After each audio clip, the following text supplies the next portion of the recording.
ಎನಗೆ ಭರಿತಾರ್ಪಣವೆಂದು ಹೇಳಿದಾಗವೇ ಎನಗೆ ಭರಿತಾರ್ಪಣವೆಂದು ಹೇಳಿದಾಗವೇ ಲಿಂಗಕ್ಕೋ ನಿನಗೋ ಎಂಬುದ ನಿನ್ನ ನೀನರಿ ಲಿಂಗಕ್ಕೋ ನಿನಗೋ ಎಂಬುದ ನಿನ್ನ ನೀನರಿ ಎನಗೆ ಭರಿತಾರ್ಪಣವೆಂದು ಹೇಳಿದಾಗವೇ ಹೇಳಿದಾಗವೇ ಹೇಳಿದಾಗವೇ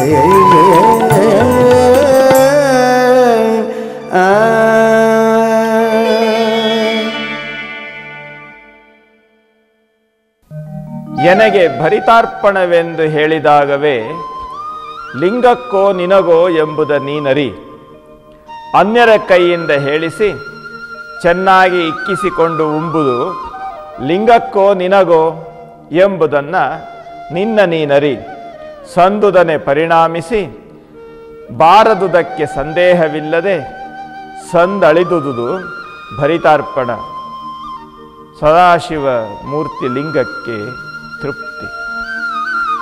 ಇಲ್ಲಿ ಸಾಧಕನಿಗೆ ಮಾರ್ಗದರ್ಶನ ಮಾಡುವಂತಹ ಒಂದು ಅದ್ಭುತ ಆಲೋಚನೆ ಇದೆ. ಭರಿತಾರ್ಪಣ ಅಂತ ಅನ್ನುವಂಥದ್ದು ತಾನು ಪರಿಪೂರ್ಣ ತೃಪ್ತಿಯನ್ನು ಪಡೆಯುವಂತಹ ತನ್ನ ಅಂತರಂಗದ ಸಾಧನೆ ಸಂವೇದನೆಗಳು ಪರಿಪೂರ್ಣವಾಗಿ ತನಗೆ ಅಳವಡುವಂತಹ ಒಂದು ಸ್ಥಿತಿ. ಸಾಮಾನ್ಯವಾಗಿ ಭರಿತಾರ್ಪಣ ಅಂತ ಹೇಳಿದ್ರೆ ಹೊಟ್ಟೆ ತುಂಬ ಊಟ ಮಾಡುವುದು ಅಂದರೆ ತೆರಹಿಲ್ಲದ ಸಂತೃಪ್ತಿ ಅಂತ ಅನ್ನುವಂಥದ್ದಕ್ಕೆ ಇಲ್ಲಿ ಉದಾಹರಣೆ ಕೊಡುವಂಥದ್ದು. ಭರಿತಾರ್ಪಣ ಅಂದರೆ ಯಾವುದು? ಇಲ್ಲಿ ಅರಿವಿನ ಮಾರಿತಂದೆಗಳು ಕೇಳ್ತಾರೆ ಸಾಧಕನಿಗೆ, ಎನಗೆ ಭರಿತಾರ್ಪಣವೆಂದು ಹೇಳಿದಾಗಲೇ ನೀನು ಯೋಚನೆ ಮಾಡಪ್ಪ, ಆ ಭರಿತಾರ್ಪಣ ನಿನಗೋ ಅಥವಾ ಲಿಂಗಕ್ಕೋ? ನೀನು ಮತ್ತು ಲಿಂಗ ಇವೆರಡರ ನಡುವೆ ಇರುವಂಥ ಅಂತರವನ್ನು ನೀನು ಸಂಪೂರ್ಣವಾಗಿ ತಿಳ್ಕೊಳ್ಬೇಕು. ಅನ್ಯರ ಕೈಯಿಂದ ಹೇಳಿಸಿ ಚೆನ್ನಾಗಿ ಇಕ್ಕಿಸಿಕೊಂಡು ಉಂಬುದು ಲಿಂಗಕ್ಕೋ ನಿನಗೋ? ನಾವು ದೇವರಿಗೆ ನೈವೇದ್ಯ ಮಾಡ್ತೇವೆ, ಊಟ ನಾವು ಮಾಡ್ತೇವೆ, ದೇವರಿಗೆ ತೋರಿಸಿ ನಾವು ಊಟ ಮಾಡುವಂಥದ್ದು ದೈವರಿಗೆ ನೈವೇದ್ಯ. ಆದರೆ ನಿಜವಾದ ಊಟ ನಮ್ಮದಲ್ವ? ಹಾಗೆ ಇಲ್ಲಿ ಭರಿತಾರ್ಪಣ ಅಂತ ಅನ್ನುವಂಥ ಲೆಕ್ಕದಲ್ಲಿ ಭಗವಂತನಿಗೆ ನಿವೇದಿಸಲ್ಪಟ್ಟಂಥ ಪದಾರ್ಥವನ್ನು ಪ್ರಸಾದ ರೂಪದಲ್ಲಿ ಸ್ವೀಕಾರ ಮಾಡುವಂಥ ವ್ಯವಸ್ಥೆಯಲ್ಲಿ ಈ ವಿಚಾರವನ್ನು ಕುರಿತು ಯೋಚನೆ ಮಾಡ್ತಾರೆ. ಇಲ್ಲಿ ಭರಿತವಾಗತಕ್ಕಂಥದ್ದು ಲಿಂಗಕ್ಕೋ ನಿನಗೋ ಅಂತ ಅನ್ನುವಂಥ ಆಲೋಚನೆ ಇರಲಿ. ಲಿಂಗದ ಭೋಗ ಅದು ನಿನ್ನ ಮುಖಾಂತರವಾಗಿ, ಲಿಂಗಕ್ಕೆ ತೋರಿದ್ದು ನೈವೇದ್ಯ ಅದನ್ನು ನೀನು ಸಂಪೂರ್ಣವಾಗಿ ಕೊಂಡಾಗ ಅದು ಲಿಂಗ ಪ್ರಸಾದ. ಈ ವಾಸ್ತವತೆಯನ್ನು ನೀನು ತಿಳ್ಕೊಳ್ಬೇಕು. ಊಟ ಮಾಡುವಂಥದ್ದು ಮತ್ತು ಊಟಕ್ಕೆ ಹಿಂದೆ ಇರತಕ್ಕಂಥ ಭಾವನೆ ಇದನ್ನು ಸಂಪೂರ್ಣವಾಗಿ ತಿಳಿದಾಗ ಮಾತ್ರ ಭರಿತಾರ್ಪಣ ಅಂತ ಅನ್ನುವುದರ ಅರ್ಥ ನಿನಗಾಗ್ತದೆ.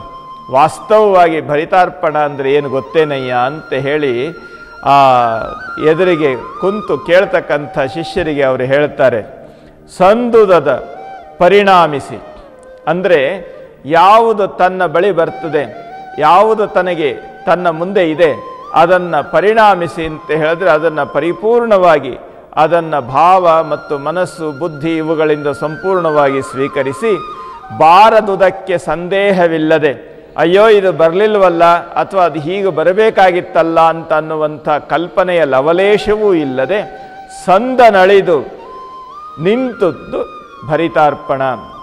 ಅಂದರೆ ಬಂದದ್ದನ್ನು ಸ್ವೀಕಾರ ಮಾಡುವಂಥದ್ದು, ಬಾರದುದಕ್ಕೆ ಕಳವಳ ಇಲ್ಲದೆ ಇರತಕ್ಕಂಥದ್ದು, ಬಂದುದು ಬಾರದು ಅಂತ ಅನ್ನುವಂತಹ ಸಂದನು ಅಳಿದಿರ್ತಕ್ಕಂಥದ್ದೇ ಭರಿತಾರ್ಪಣ. ಇದನ್ನು ವಾಸ್ತವವಾಗಿ ತಿಳ್ಕೊಂಡು ಕಾರಣ ಏನು? ತಾನು ಆಲೋಚನೆ ಮಾಡುವಾಗ ತನ್ನ ಬಳಿ ಏನು ಬರ್ತದೆ ಆ ಬಂದದ್ದರ ಬಗ್ಗೆ ಅಭಿಮಾನ ಬೇಡ, ಬಾರದುದರ ಬಗ್ಗೆ ಸಂದೇಹ ಅಥವಾ ವ್ಯವಸ್ಥೆ ಬೇಡ.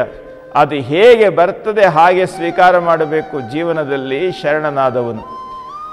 ಬಾರದ ಸುಖವನ್ನು ಬಯಸುವುದು, ಬಂದ ದುಃಖವನ್ನು ಅತಿಗಳೆಯುವುದು, ಇದು ಭರಿತಾರ್ಪಣವಾಗೋದಿಲ್ಲ. ಬಂದುದನ್ನು ಸ್ವೀಕಾರ ಮಾಡುವಂಥದ್ದು. ಅದು ಹೇಗೆ ಬರ್ತದೆ ಹಾಗೆ ಸ್ವೀಕಾರ ಮಾಡ್ತಕ್ಕಂಥದ್ದು. ಬಂದುದು ಲಿಂಗ ನೈವೇದ್ಯ, ತಾನು ಬಯಸಿ ಬಂದುದು ಅಂಗಪ್ರಸಾದ, ಬಯಸದೇ ಬಂದುದು ಲಿಂಗಪ್ರಸಾದ ಅಂತ ಅನ್ನುವ ಭಾವನೆಯನ್ನು ಇಟ್ಟುಕೊಂಡು ಯಾವುದನ್ನು ಭಗವಂತ ಹೇಗೆ ಕೊಡ್ತಾನೆ ಹಾಗೆ ಸ್ವೀಕಾರ ಮಾಡ್ತಾ ಹೋಗಬೇಕು ಅಂತ ಅನ್ನುವಂಥದ್ದು ಭರಿತಾರ್ಪಣ ಅಂತ ಹೇಳಿದ್ರೆ, ಇವೆರಡರ ಸಂದ ನಳಿದು ನಿಂತಹ ಪರಿಪೂರ್ಣವಾದ ಸಂಸ್ಕಾರಯುತವಾದಂಥ ಎಚ್ಚರಿಕೆ ಇದೆಯಲ್ಲ, ಇದು ಭರಿತಾರ್ಪಣ. ಅಲ್ಲಿ ಸದಾಶಿವ ಲಿಂಗ ಮೂರ್ತಿಗೆ ತೃಪ್ತಿ. ಅಲ್ಲಿ ತೃಪ್ತಿ ಯಾವುದರಲ್ಲಿ? ಈಗ ನಾವು ಸಾಮಾನ್ಯವಾಗಿ ಊಟ ಮಾಡಬೇಕಾದ್ರೆ ಇದು ಬಂದಿದೆ, ಇದು ನನಗೆ ಬೇಕಾದದ್ದು, ಅಭಿಮಾನ ಜಾಸ್ತಿ. ಅಥವಾ ಬಂದಿದ್ದರಲ್ಲಿ ಇನ್ನೂ ಬರಬೇಕಾದದ್ದಿದೆ ಅಂತ ಅನ್ನುವಂಥ ಭಾವನೆ. ಹೀಗೆ ಅಲ್ಲಿ ಇಲ್ಲಿ ಹುಡುಕಿ ಬೇಕಾದದ್ದು ಬೇಡವಾದದ್ದು ಅಂತ ಅನ್ನುವ ಭಾವನೆಗಳನ್ನು ಜೋಡಿಸಿಕೊಂಡು ಊಟ ಮಾಡೋದಿದೆಯಲ್ಲ, ಇದು ಅರ್ಪಣ ಕ್ರಿಯೆ ಅಲ್ಲ. ಅದು ಭರಿತಾರ್ಪಣವಂತೂ ಅಲ್ಲವೇ ಅಲ್ಲ. ಇಲ್ಲಿ ಬಂದದ್ದು ನಿನಗೆ, ಬಾರದದ್ದು ಯಾತಕ್ಕೆ? ಈ ಭರಿತಾರ್ಪಣದಿಂದ ಬರುವ ತೃಪ್ತಿ ನಿನಗೋ ಲಿಂಗಕ್ಕೋ?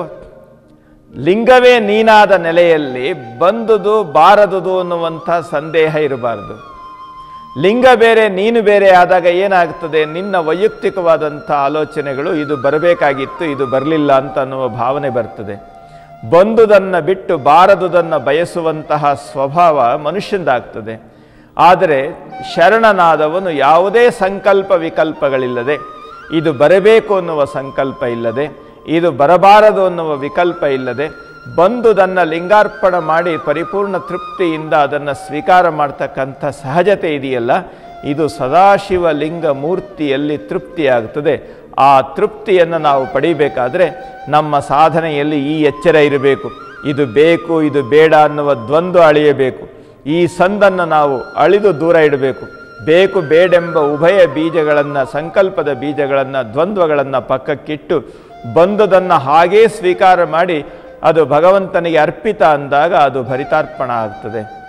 ಈ ಅರ್ಪಣದ ವಿಚಾರ ಊಟ ಮಾಡುವಂಥದ್ದರಿಂದ ಪ್ರಾರಂಭ ಆಗ್ತದೆ.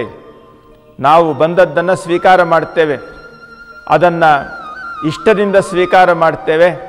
ನಮಗೆ ಬೇಡವಾದ ವಸ್ತುವಿದ್ದಲ್ಲಿ ಕಷ್ಟದಿಂದ ಸ್ವೀಕಾರ ಮಾಡ್ತೇವೆ. ಆದರೆ ಬಂದುದನ್ನು ಸ್ವೀಕಾರ ಮಾಡುವಾಗ ಅದರಲ್ಲಿ ನಮ್ಮ ಇಷ್ಟ ಕಷ್ಟಗಳನ್ನು ಬೆರೆಸಬಾರದು. ಇದು ಬಹಳ ಮುಖ್ಯವಾಗಿರುವಂಥದ್ದು.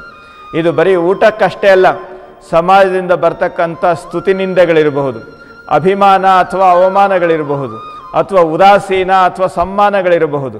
ಇವೆಲ್ಲವನ್ನೂ ಸಹ ಬಂದದ್ದನ್ನು ಬಂದ ಹಾಗೆಯೇ ಸ್ವೀಕಾರ ಮಾಡುವಂತಹ ನೆಲೆಯಲ್ಲಿ, ಬಂದದ್ದು ಯಾವುದೇ ಬಂದರೂ ಸಂತೃಪ್ತಿಯಿಂದ ಅದನ್ನು ಭಾವಿಸುವಂತಹ ಎಚ್ಚರದಲ್ಲಿ ಅದು ಸದಾಶಿವ ಲಿಂಗ ಮೂರ್ತಿಯ ತೃಪ್ತಿ ಇದೆ ಅಂತ ಅನ್ನುವಂಥದ್ದನ್ನು ಇಲ್ಲಿ ವಿಶೇಷವಾಗಿ ಹೇಳ್ತಾರೆ.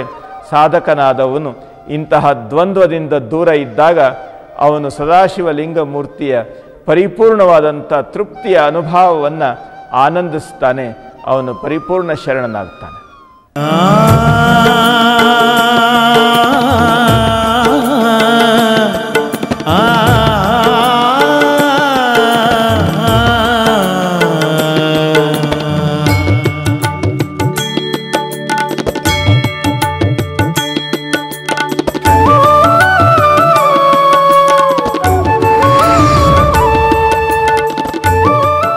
ವಚನಾಮೃತ ವೀಕ್ಷಿಸಿ ಸೋಮವಾರದಿಂದ ಗುರುವಾರದವರೆಗೆ ಬೆಳಿಗ್ಗೆ 6:30ರಿಂದ ನಿಮ್ಮ ನೆಚ್ಚಿನ ದೂರದರ್ಶನ DD1 ಹಾಗೂ ಚಂದನದಲ್ಲಿ ಮಾತ್ರ. ವಚನಾಮೃತ.